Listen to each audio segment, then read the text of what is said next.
So hello everyone, welcome to engineers career point platform. So जैसे कि आप लोगों को पता है, आई थिंक अगर मैं इस पर्टिकुलर रीजन की बात करूं जिसमें पंजाब, हरियाणा, हिमाचल, जम्मू एंड कश्मीर और चंडीगढ़ रीजन के स्टूडेंट्स इस प्लेटफॉर्म को ज़्यादा फॉलो करते हैं, इंजीनियर्स करियर पॉइंट को। मैं आप लोगों को बहुत देर से बोल रहा हूँ, रफली मेरे को हो गया 1 साल प्लस हो गया बोलते हुए आप लोगों को कि गेट एग्जाम को लेके आप लोग सीरियस हो जाइए, क्योंकि गेट एक ऐसा एग्जाम है, I call this exam as a very beautiful exam, क्योंकि ये एक ऐसा एग्जाम है जिसमें एक एग्जाम देने से तुम्हारे पास मल्टीपल ऑप्शंस ओपन हो जाती हैं in terms of higher studies, in terms of jobs, public sector, government, बहुत ऑप्शंस तुम्हारे पास ओपन हो जाती हैं। लेकिन still to be very frank, अभी हम लोग उतना सीरियस नहीं हुए हैं, क्योंकि गेट को लेके 2 डाउट आते हैं आप लोगों के दिमाग में। पहला कि गेट एग्जाम डिफिकल्ट एग्जाम है, दूसरा मेरे को 60-70 नंबर चाहिए गेट एग्जाम में अगर मेरे को गेट एग्जाम के थ्रू करियर बनाना है। अब इस चीज़ का मैं आपको प्रूफ दे चुका हूं मैं कि you require a window of marks between the window 35 to 60 marks. अगर आपका 35 से लेके 60 के बीच में अगर आपके मार्क्स आ जाते हैं गेट एग्जाम के अंदर, आप किसी भी ब्रांच से बिलोंग करते हैं, तो आपका करियर ओपन हो जाता है गेट के थ्रू।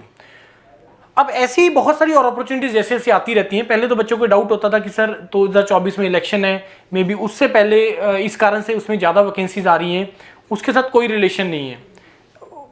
इलेक्शंस हुए, इलेक्शंस होने के बाद भी वैकेंसीज कंटिन्यूड है और ये बढ़ रही हैं और बढ़ती ही चली जाएंगी, क्योंकि रीजन मैंने आपको इसके पीछे बताया है।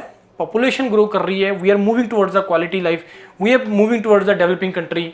तो बहुत सारे फैक्टर्स हैं उसमें जो रोल प्ले करते हैं, जिनका इस रिक्रूटमेंट में डायरेक्ट रिलेशन है, स्पेशली इंजीनियरिंग डोमेन में, जिसका सबसे बड़ा कंट्रीब्यूशन है किसी भी कंट्री की ग्रोथ के लिए। अब हमें करना क्या है, हमें बस तैयार करना है, थोड़े से नंबर लेके आने हैं, स्ट्रेटेजी बनाना है। मेरे को 100 नंबर का नहीं पढ़ना है, मेरे को 80 नंबर का पढ़ना है, और उसमें से मेरे को मिनिमम 35 मार्क्स लेके आ रहे हैं, तो मेरा करियर ओपन हो जाएगा। ऐसी एक ऑप्शन, एक recruitment, although it is through GATE 2024 के थ्रू है, जिसका अभी आपको लोगों को ऐसे डायरेक्टली बेनिफिट नहीं होना। जो कैंडिडेट इस प्लेटफॉर्म के साथ 2024 में पेपर दिया था, जो जुड़े हुए हैं, उनके लिए इस चीज़ का बेनिफिट है।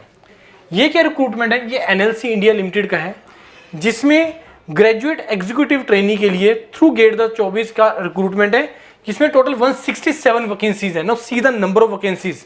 Mechanical 84 vacancies, almost half, 50%। मैं 40 to 45% बोलता हूँ। किसी भी जो टोटल पब्लिक सेक्टर का रिक्रूटमेंट होता है उसमें 40 से 45% जो इनटेक है वो मैकेनिकल स्टूडेंट का होता है। Electrical 48, huge number. Civil 25, also very good number. Control and instrumentation, इसका वैसे नंबर ऑफ स्टूडेंट्स बहुत कम है और इसका नंबर भी 10 है। तो टोटल 167 वैकेंसी है। इसका डिटेल नोटिफिकेशन आ जाएगा, लेकिन पर्पस वो नहीं है, पर्पस ही है। और ये NLC का रिक्रूटमेंट हर साल आता है। मैं यहाँ पे वही सारी वीडियोस बना रहा हूँ जिसका रिक्रूटमेंट हर साल आता है, और तुम्हें सीरियस होना पड़ेगा अपने इस प्रिपरेशन से रिलेटेड।